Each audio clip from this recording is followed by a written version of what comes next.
안녕하세요. 피토스터디입니다. 수치해석 35번 강의 거듭제곱법입니다.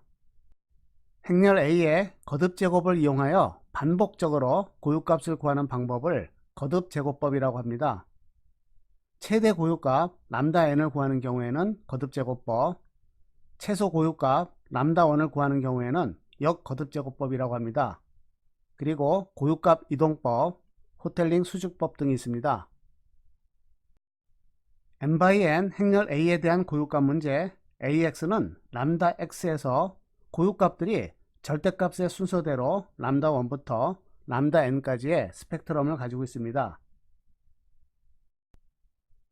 이때 가장 큰 고유값 n은 다음과 같이 반복적으로 구할 수 있고요. 이것을 거듭제곱법이라고 합니다.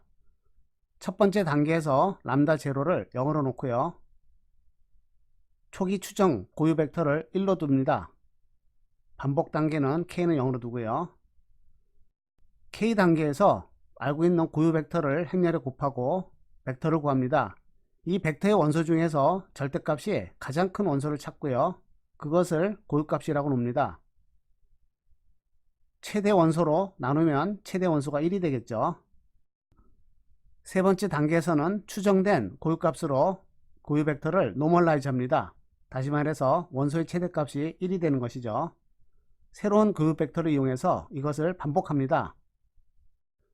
반복 계산 도중에 고유값의 변화가 작거나 고유 벡터의 크기의 변화가 허용 오차 범위에 들어오면 종료하고요. 아니면 계속 반복합니다. 이러한 거듭제곱법의 원리는요, 최대 고유값의 영향을 확대시켜서 하나만 뽑아내는 것이라고 생각할 수 있습니다. 증명은 연습 문제에서 다룰게요. 거듭제곱법의 원리를 간단히 말하면요, 최대 고유값의 영향은 점점 더 커지고 나머지는 작아지므로 n이 구해지는 것입니다. 예를 들어 5개의 고유값을 거듭제곱을 계속하면요, 점점 더 차이가 커지죠. 몇 번 만에 벌써 600배가 차이가 납니다. 거듭제곱법의 사용자 함수입니다. 생략할게요. 거듭제곱법으로 최대 고유값과 대응하는 고유 벡터를 쉽게 구할 수 있는 장점이 있지만요, 최대 고유값에 다른 고유값이 가까이 있으면 수렴이 늦어지거나 수렴되지 않는 단점이 있습니다. 그리고 아주 당연한 이야기지만요, 고유 벡터의 초기 추측값을 실제 고유 벡터에 가까이 둘수록 수렴이 더 빠르겠죠. 예제 2번입니다. 2x2 행렬 A의 최대 고유값을 거듭제곱법으로 구하는 것입니다. 고유 벡터의 초기 값을 1,1로 두고요. 1,1을 행렬에 곱합니다. -3 더하기 6은 3이고요. 2, -2는 0이 되겠죠. 여기서 최대 원소는 3이고요. 3을 빼내서 벡터를 노멀라이즈 합니다. 그러면 초기 고유값은 3이 되겠죠. 이번에는 다시 수정된 고유 벡터 1,0을 A 벡터에 곱합니다. 그럼 결과는 -3, 2가 되고요. 절대값이 최대인 것은 -3이 됩니다. 그러면 고유 벡터는 1로 노멀라이즈 되죠. 새로운 고유값은 -3이 되고요. 고유 벡터는 이와 같이 됩니다. 이것을 프로그램을 이용해서 계속 반복하면요, 이와 같은 과정을 거쳐서 약 10번 만에 답이 나옵니다. 수렴된 후로 고유값은 -6이 나오고요. 고유 벡터는 1, -0.5가 나옵니다. 엠샵매스에 내장된 함수를 이용해 볼까요? 행렬을 만들고요. 행렬점 i그 파워 0을 하면요, 0에서 가장 먼 최대 고유값을 구합니다. 그것은 -6이 나오죠. 고유값과 고유 벡터를 동시에 구할 때는 이와 같은 명령을 씁니다. 고유값과 고유 벡터가 구해졌죠. 예제 3번입니다. 앞의 문제와 같이 2x2 행렬인데요, 이 행렬의 최대 고유값을 거듭제곱으로 구할 때 어떤 문제가 발생하는지 알아보는 것인데요, 프로그램을 이용해서 직접 풀어보겠습니다. 사용자 함수를 이용해서 실행을 해보니까요, 이터레이션을 650번을 했는데도 -3 근처만 왔다 갔다 합니다. 해가 잘 구해지지 않네요. 왜 그럴까요? 이와 같이 상당히 많은 반복 후에도 고유값은 원미래에 도달하지 못하고 진동하고 있습니다.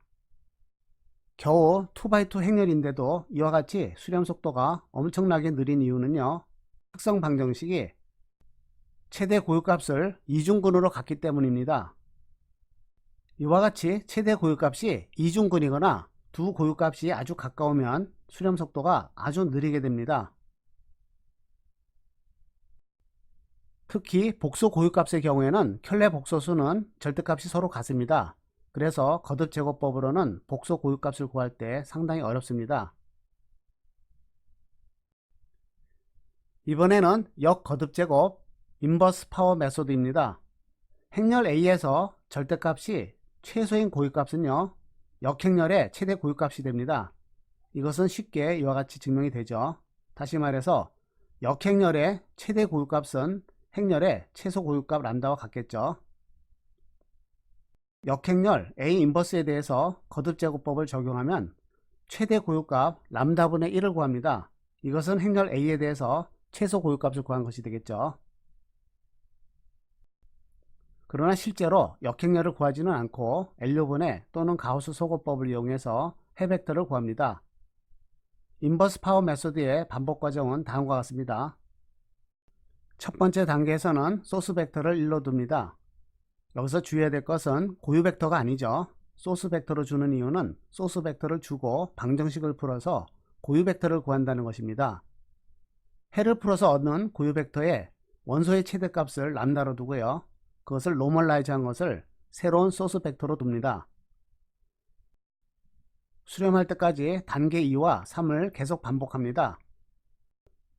어느 정도 수렴한 후에는요, 실제로 원하는 고유값은 람다분의 1이죠. 그래서 앞에서 구한 고유값의 역수를 구해서 최소 고유값을 구합니다. 인버스 파워 메소드에 대한 사용자 함수입니다. 생략하겠습니다. 이러한 과정의 반복 계산은 프로그램을 이용합니다. 행렬을 만들고요, 사용자 함수를 실행을 합니다. 그러면 11번 반복 계산 후에 람다는 2가 나오고요, 고유 벡터는 0.8, 1이 나옵니다. 엠샵매스에 내장된 멤버 함수를 이용하면요, 행렬점 아이그 인버스 파워를 사용합니다. 0에 가까운 고유값을 구한다는 뜻이죠. 고유값과 고유 벡터를 동시에 구할 때는 이러한 명령을 사용합니다. 고유값 이동법에 대해서 알아보겠습니다. 고유값 문제를 아래와 같이 변형하면요, 행렬에서 si를 빼낸 것과 고유값에서 s를 빼낸 것이 서로 대응이 됩니다. 다시 말해서 행렬 A의 고유값이 람다일 때 행렬 A-si의 고유값은 람다-s가 됩니다. 이러한 고유값 이동을 이용해서 수렴 속도를 가속시키는 방법을 고유값 이동법이라고 합니다. 고유값 이동법을 적용해서 얻을 수 있는 장점으로는요, 수렴 속도를 가속시키는 것 외에도 서로 다른 모든 실수 고유값을 찾을 수 있습니다. 예제를 한번 볼까요? 예제 5번입니다. 3x3 행렬에 대해서 고유값 이동법으로 모든 고유값과 고유 벡터를 구하는 문제입니다. 고유값 이동을 하지 않고 처음에 거듭제곱법을 적용하면 최대 고유값을 6을 얻습니다. 다음으로는 최대 고유값만큼 고유값 이동을 합니다. 람다가 6인 점이 새로운 원점이 되었어요. 행렬 A-6i 입장에서는 여기가 원점이고요, 최대 고유값은 바깥쪽에 있겠죠. 거듭제곱법을 적용했더니 여기에서 최대 고유값이 얻어집니다. 마이너스 6.236은 원점이 여기 있는 경우고요, 원래의 원점에서 비교하면 값은 마이너스 0.236이 되겠죠. 원래 행렬 A에 대해서 최소 고유값과 최대 고유값을 구했으니까 중간 고유값은 이 사이에 있겠습니다. 이것을 구하기 위해서 두 점의 평균을 구하고요, 여기서 역거듭제곱법을 적용하면 새로운 고유값이 구해집니다. 이것은 람다는 4.236이 구해지죠. 엠샵매스에 내장된 함수를 이용해 볼까요? 원점에서 거듭제곱법을 이용해서 최대 고유값을 구합니다. 고유 벡터도 구하고요, 최대 고유값 람다 n의 위치로 아이겐밸류 쉬프팅을 하고 거듭제곱법을 적용하면요, 이 점에서의 최대 고유값, 다시 말해서 행렬 A에서는 최소 고유값이 나오겠죠. 고유 벡터도 구해집니다. 최소 고유값과 최대 고유값의 평균점에 원점을 위치하고요. 인버스 파워 메소드를 쓰면 가장 가까운 고유값이 구해집니다. 그것은 4.236이 되죠. 고유 벡터도 구했습니다. 주어진 행렬의 모달 매트릭스와 스펙트럴 매트릭스를 구하는 가장 단순한 명령은 a.i그입니다. 이것을 실행하면 모달 매트릭스와 그리고 아이겐밸류가 구해지죠. 수치 해석 35번 강의입니다. 시청해 주셔서 감사합니다.